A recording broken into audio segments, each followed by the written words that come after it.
What's going on, guys? What's going on, 27 Squad? Welcome back in to another video. As you guys know, the NFL draft is right around the corner. Hoping and praying that this NFL draft is not delayed because of this coronavirus.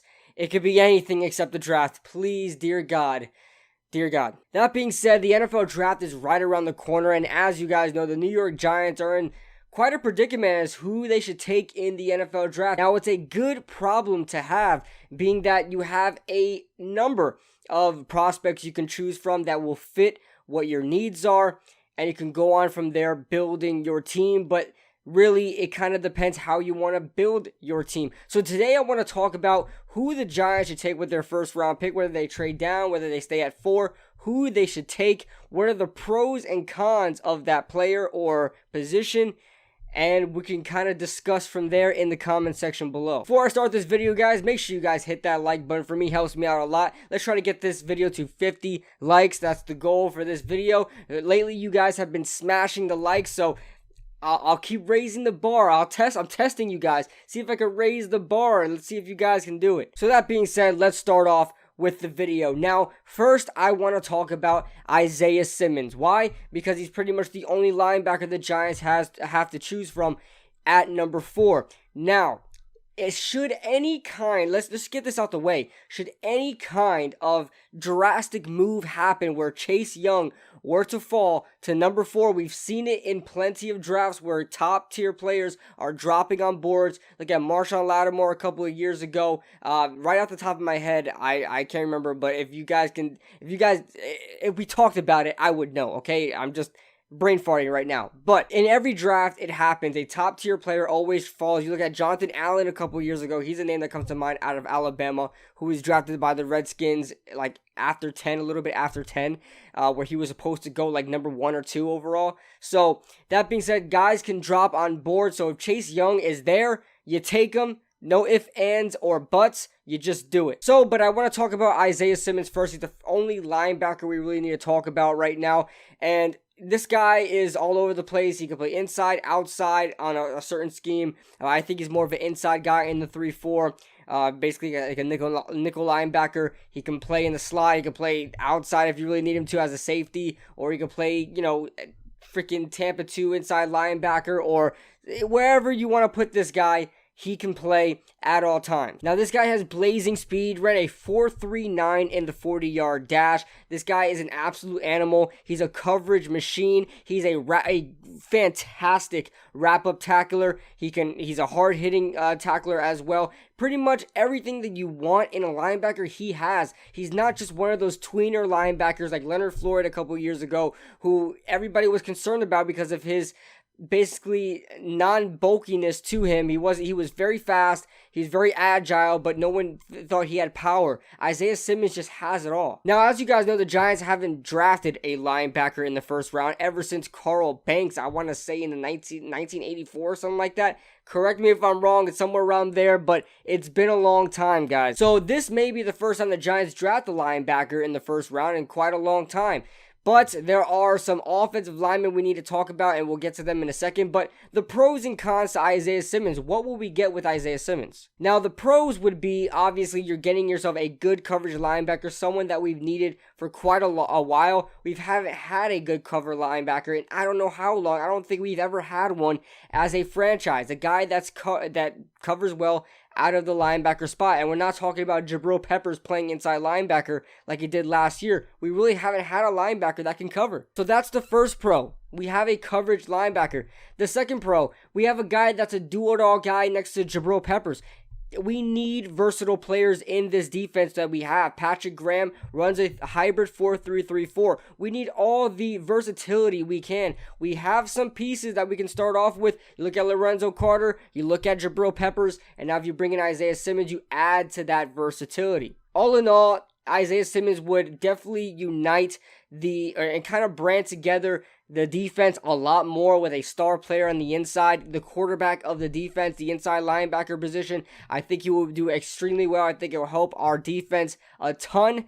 But as we get to the cons, we still have a huge hole at the tackle position. And not just one tackle position, both tackle positions, even though Nate Solder's making 19 something a year. So you can decide to go Isaiah Simmons in the first round and then get an offensive tackle in the second round, but you're going to be left with a Josh Jones if he makes it to the second round, or an Austin Jackson. And I'll be honest with you guys, I'm not a huge fan of those guys whatsoever. I'm not a huge fan. I'm barely a huge fan of Mekhi Becton, and he's probably the worst out of the 4 tackles. He's still good, but I'm still not a huge fan. So you get the quarterback of your defense, you start to brand that defense a little more, start to create a culture for that defense, and just get more younger players that can develop. But then you have the con that, obviously you don't have an offensive tackle to fill in that right spot, and then Cam Fleming will be pretty much the starter there, because if you go in the second round and get Austin Jackson, I don't think Austin Jackson is going to beat out Cam Fleming. If you go farther on, you're just not looking at a starter at the right tackle position, and you're not looking at somebody that can eventually move to that left side. Should we move Nate Solder, or should Nate Solder retire, or whatever it is? So what I'm pretty much trying to say is Isaiah Simmons is such a sexy pick. As you guys know, it's the sexy pick that everybody wants because he's the fast coverage linebacker, 4.39 speed, and trust me, I will not be mad if we get Isaiah Simmons, but you have to look at the other side. So let's look at the other side. Let's look at if we go to the offensive tackle position. Now, it doesn't really matter where we go, right? As long as we don't get like Mekhi Becton, a raw talent at number 4, being the first offensive lineman taken, I'm not a fan of that whatsoever. I say we go after either Andrew Thomas, Wills, or Wirfs. Now, please do not listen to just the draft analysts out there that automatically Andrew Thomas is falling off of draft boards. Guys, this is the best pass protector I've seen in quite a long time. If you guys remember Andre Dillard last year out of, I believe, Eastern Washington, correct me if I'm wrong, something like that. He's now the Philadelphia Eagles tackle. He's someone I really liked in pass coverage. And you look at Andrew Thomas, he's even better. And Laramie Tunsil was great as a pass protector as well. And I think even Andrew Thomas competes with him at that level as well. And then you look at Jedrick Wills, who's kind of the more balanced guy, the guy that pass protects and run blocks extremely well. I just think Andrew Thomas does the pass protection just a lot better, and I think that's what the New York Giants need more than anything. We can find run blockers. We have a fullback. We just got Levine Toilolo at the tight end position that can block. We have help to run block. We have Saquon Barkley to create his own holes.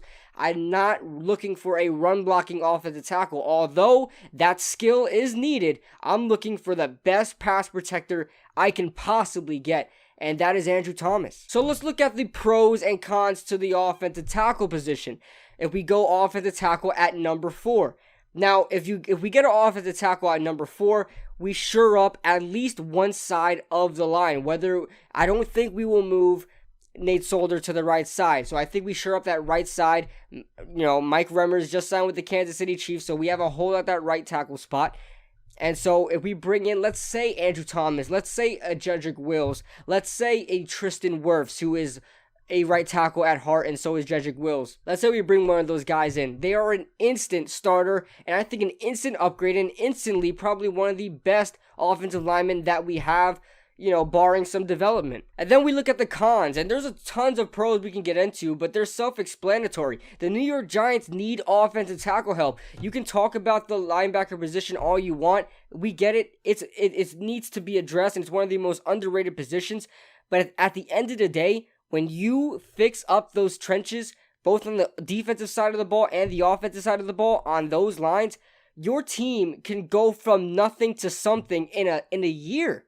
I mean, if you develop that offensive line, and we say it all the time, it's become cliche at this point. If you develop an offensive line, give your quarterback time to throw, and give your running back lanes to run, your team can go.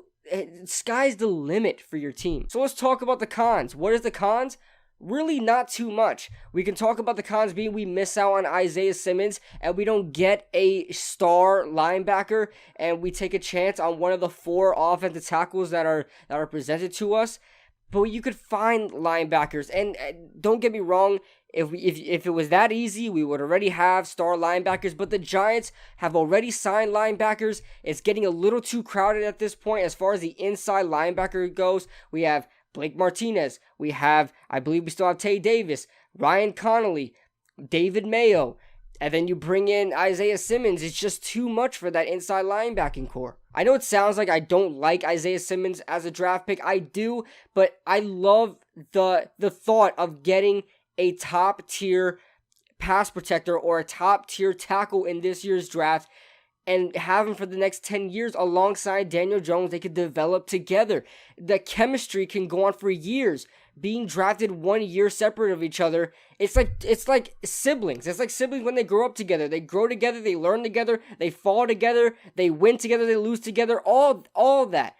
All of that. So when you get that quarterback, make sure you get yourself a tackle so they can be branded together for the next 10 plus years. So that being said, guys, I want to know your thoughts in the comment section below.